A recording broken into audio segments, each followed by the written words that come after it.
So he viewers, welcome back with another video. आज हम बात करने वाले हैं HDFC AMC यानी एसेट मैनेजमेंट कंपनी लिमिटेड के बारे में।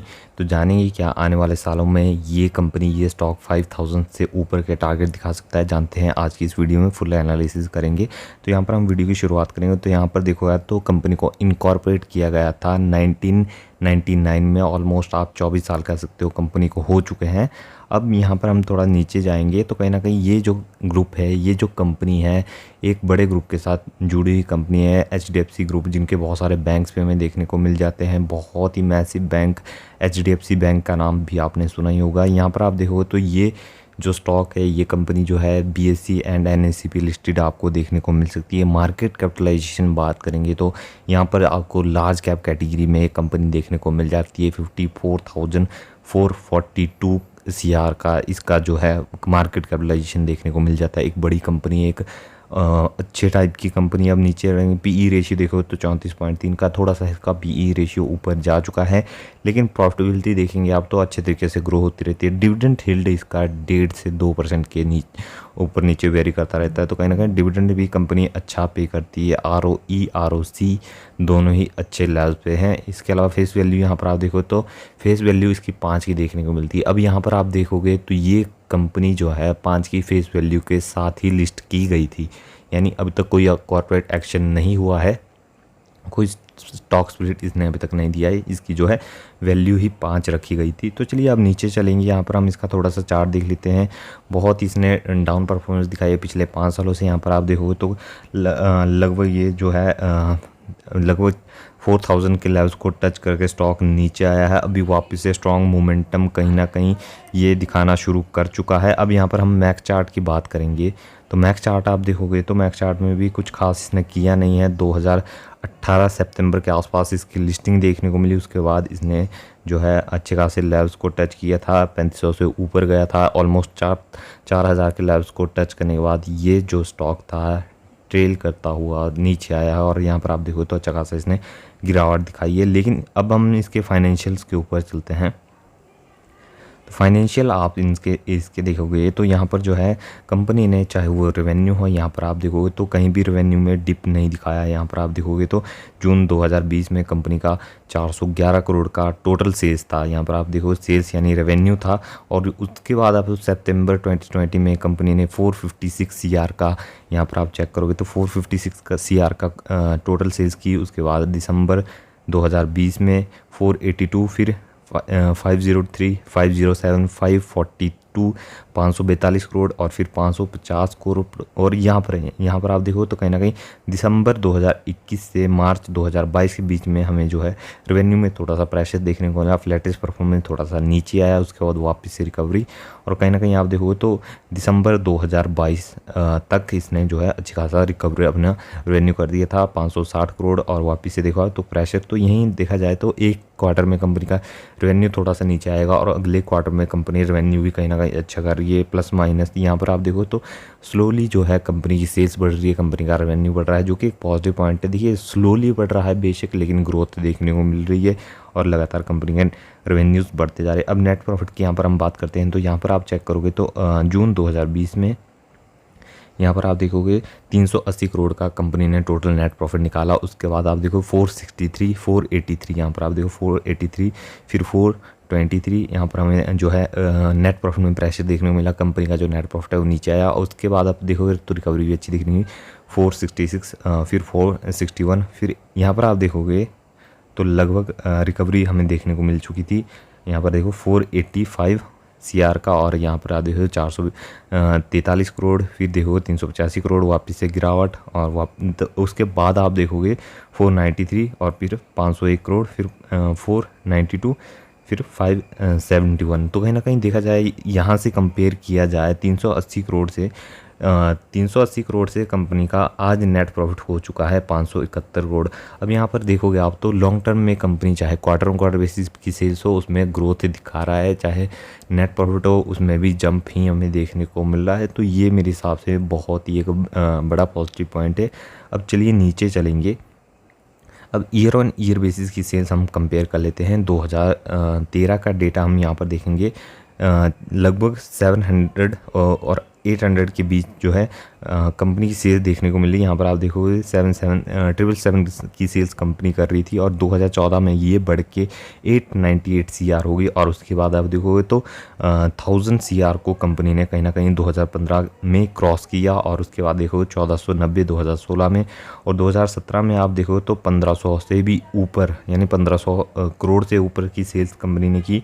उसके बाद देखोगे तो 2018 में 1870 करोड़ की कंपनी ने जो है सेल्स यहाँ पर दिखाई है। उसके बाद आप देखोगे 2019 में 2075 करोड़, फिर देखो आप 2124 करोड़, और फिर उसके बाद देखोगे तो लगभग यहाँ पर आप देखोगे तो मार्च 2022 में 2429 करोड़। उसके बाद यहाँ पर आप देखोगे तो कहीं ना कहीं ग्रोथ ही देखने को मिली है। कंपेयर किया जाए यहाँ पर आप देखो ऑलमोस्ट 2013 में 800 करोड़ की सेल्स थी, जो कि बढ़ के 2220 करोड़ 2224 करोड़ के बीच में पहुँच चुकी है। अब यहाँ पर आप देखोगे तो कहीं ना कहीं ग्रोथ जो है वो सेल्स में स्लो है, नो डाउट स्लो ग्रोथ दिखा रही है कंपनी, लेकिन हाँ कंटिन्यू ग्रोथ देखने को मिल रही है, जो कि मेरे हिसाब से बहुत ही अच्छी बात है।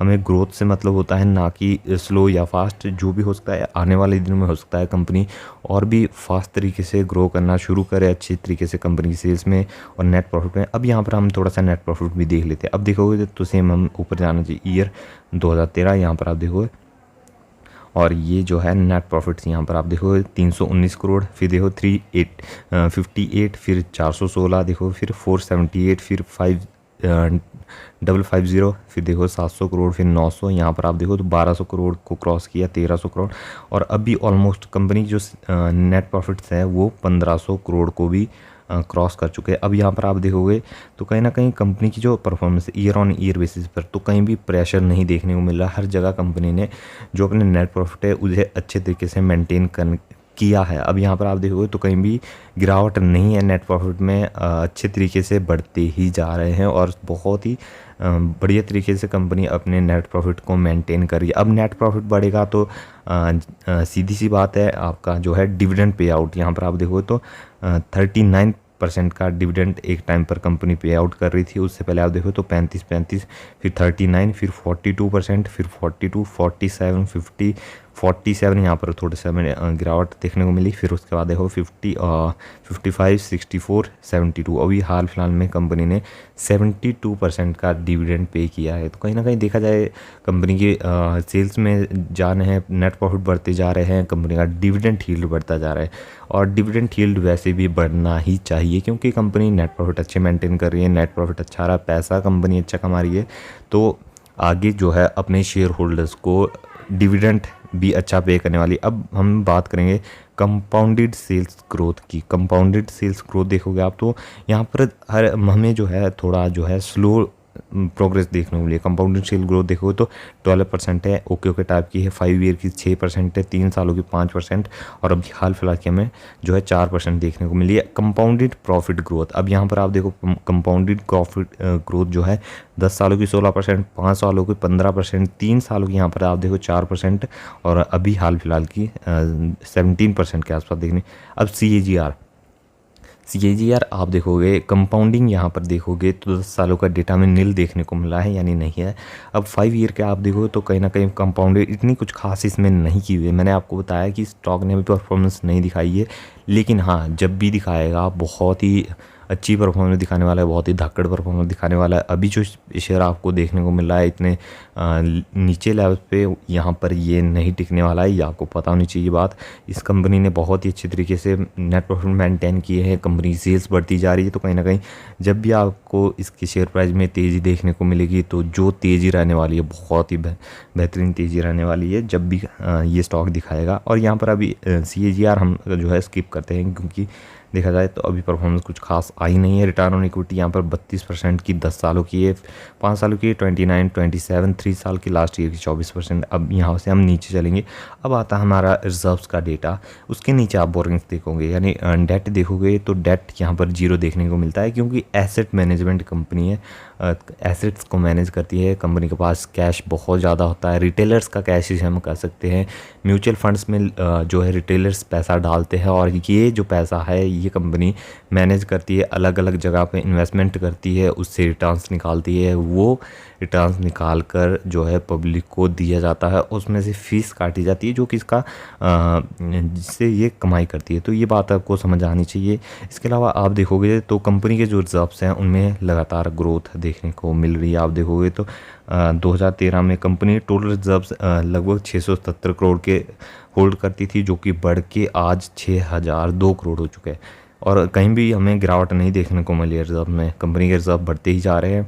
प्लस बोरिंग्स, मैंने आपको पहले कहा बोरिंग्स इस कंपनी के बनने नहीं वाली है, जीरो बोरिंग्स रहने वाली कंपनी को कोई भी लोन की ज़रूरत नहीं पड़ती है। पैसा, रिटेलर्स का पैसा इस कंपनी के पास बहुत होता है। तो कहीं ना कहीं 5 स्टार बैलेंस शीट है, 5 स्टार कंपनी का P&L है और हर एक चीज़ में हमें बेहतरीन चीज़ें देखने को मिली है। आप कह सकते हो मतलब एक परफेक्ट कंपनी है और परफेक्ट तरीके से वर्क कर रही है।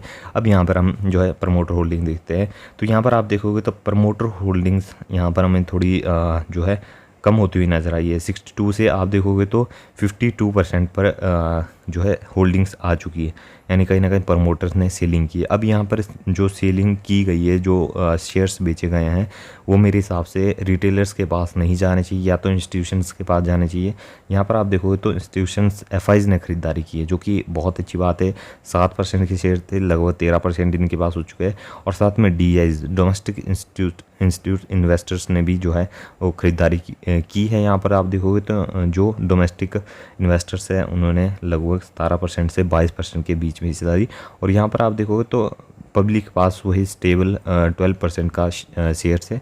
तो कहीं ना कहीं 5 स्टार इसका जो है शेयर होल्डिंग पैटर्न भी देखने को मिला। बेशक प्रमोटर ने सेलिंग की है, लेकिन FIs और DIs ने खरीद के रखा है।